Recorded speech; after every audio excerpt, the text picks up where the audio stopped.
En hommage à la sidérurgie Carolo, le Festival de Chair et d'Acier a ouvert ses portes au Rockrill ce vendredi 29 mars 2013 et a démarré par l'exposition Empreinte. Denis Dargent, coordinateur du PAC de Charleroi, nous en dit davantage sur ce festival qui mêle l'humain à la technique. Alors c'est un festival qui, comme son nom l'indique, parle des hommes qui ont travaillé à la production d'acier, donc les sidérurgistes.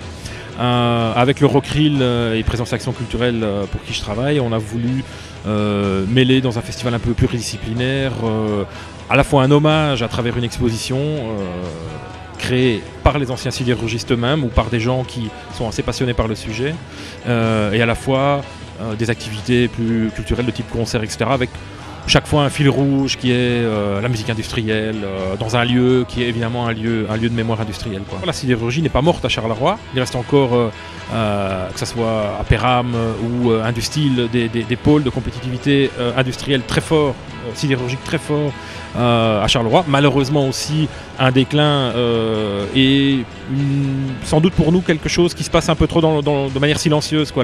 La fin d'un monde en fait. La fin d'un monde mais sans qu'il y ait un nouveau monde qui se pointe à l'horizon. Donc Charleroi est une ville en pleine mutation.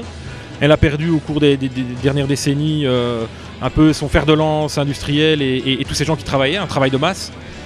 Malheureusement aujourd'hui on est plutôt dans des situations de chômage de masse. Et donc voilà, on interroge le présent. On interroge le présent à travers le passé, mais qui n'est pas un passé si ancien que ça.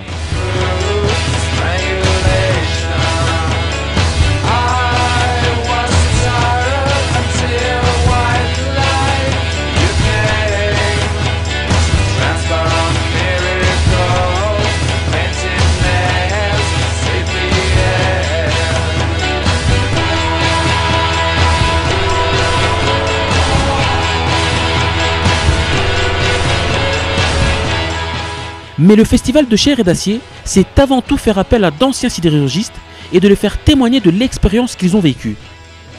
Mais oui, j'ai connu la sidérurgie au moment où c'était vraiment le plein de sidérurgie. Nous étions à peu près entre 20 et 30 000 dans le bassin de Charleroi. Et quand nous sortions de l'usine, Marchienne vivait au rythme de la sidérurgie. Les cafés restaient ouverts aussi 24 heures sur 24. C'était le bon temps. La sidérurgie donnait du travail à beaucoup de personnes, mais malheureusement, nos dirigeants n'ont pas vu la crise venir. Et tout doucement, tous les vieux outils ont fermé.